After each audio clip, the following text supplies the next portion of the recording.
तो दोस्तों, आपके हिसाब से एक इंसान को कितने सब्जेक्ट में महारत हासिल हो सकती है?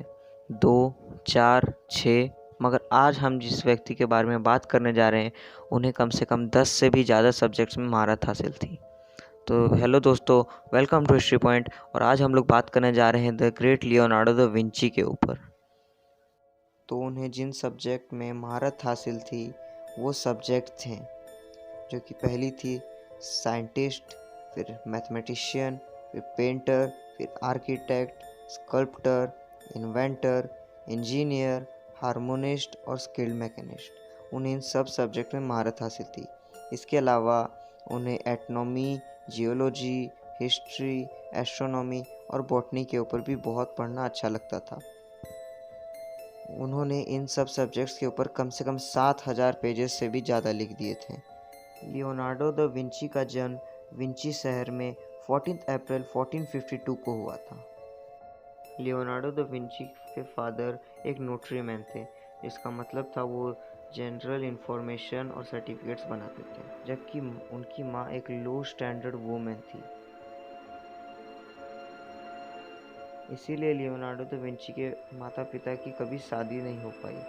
इसी की वजह से लियोनार्डो दा विंची को उनके फादर के द्वारा ही बेसिक और जनरल नॉलेजेस मिली। मगर लियोनार्डो दा विंची के फादर को पता था कि उन्हें ड्राइंग में बहुत ही ज़्यादा दिलचस्पी है, इसलिए कुछ समय बाद से ही उनके फादर उन्हें इटली के फ्लोरेंटीन शहर में एक महान पेंटर के पास ड्राइंग सीखने भेजना चालू कर दिया, और वो महान पेंटर थे वेरिचियो।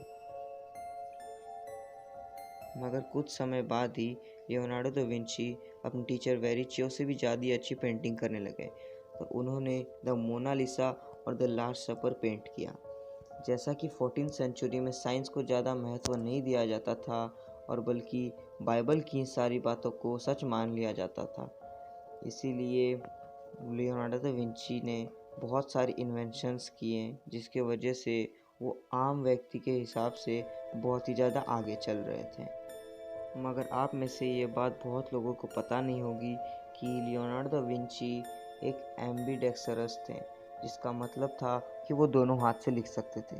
मगर शॉकिंग बात ये थी कि वो एक हाथ से लिखते थे और एक हाथ से पेंटिंग करते थे, और वो मिरर राइटिंग भी बहुत अच्छे से लिख सकते थे।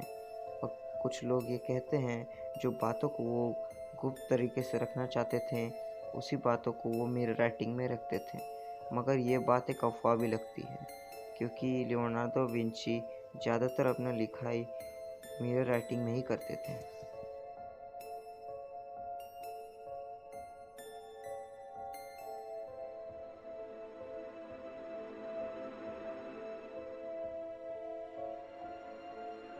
ये कहा जाता है कि लियोनार्डो दा विंची जियोलॉजी की रिसर्च के लिए कब्रिस्तान से बॉडीज़ खोद कर लाते थे। 1994 में बिल गेट्स ने लियोनार्डो दा विंची की बुक कोडेक्स हैमर को 30 मिलियन US में खरीद लिया था। इस बुक में उनकी सारी साइंटिफिक ऑब्जर्वेशन और एक्सपेरिमेंट्स के बारे में लिखी गई है। मगर कुछ समय बाद ही उन्होंने इस बुक को पब्लिश कर दिया पब्लिक के लिए। ईयर 1519 में 67 की एज में क्लोएक्स शहर में लियोनार्डो दा विंची की मौत हो गई, और उन्हें उसी के पास के चर्च में दफना दिया गया।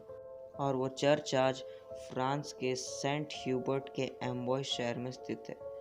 मगर कुछ समय बाद ही 18th सेंचुरी में ब्रिटिश आर्मी ने उस चर्च पर अटैक कर दिया और लियोनार्डो दा विंची की ग्रेव साइट का नामो निशान मिटा दिया। मगर आज भी उनकी पुरानी ग्रेव साइट को ही रियल ग्रेव साइट माना जाता है।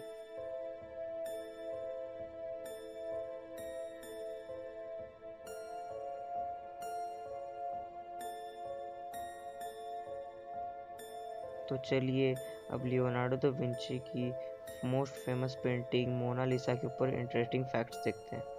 जो ये पेंटिंग आप देख रहे हैं, जिसे पूरी दुनिया मोनालिसा के नाम से जानती है, इसका रियल नेम मोनालिसा नहीं है। मोनालिसा को आप इस पेंटिंग में जितनी बड़ी सोच रहे हैं, ये उसके हिसाब से बहुत ही ज़्यादा छोटी है। इस पेंटिंग के लिए बहुत सारे लड़कों का दिल भी टूटा है। इस पेंटिंग की वजह से बहुत सारे लड़कों ने सुसाइड तक कर लिया है। मोनालिसा के ऊपर बहुत बार अटैक भी हुआ है और उसे बहुत बार चुराया भी गया है। मोनालिसा जो पेंटिंग है उसने अपनी आंखों में बहुत सारे रहस्य छुपा के रखे हैं। तो गाइस, इस वीडियो के लिए बस इतना ही।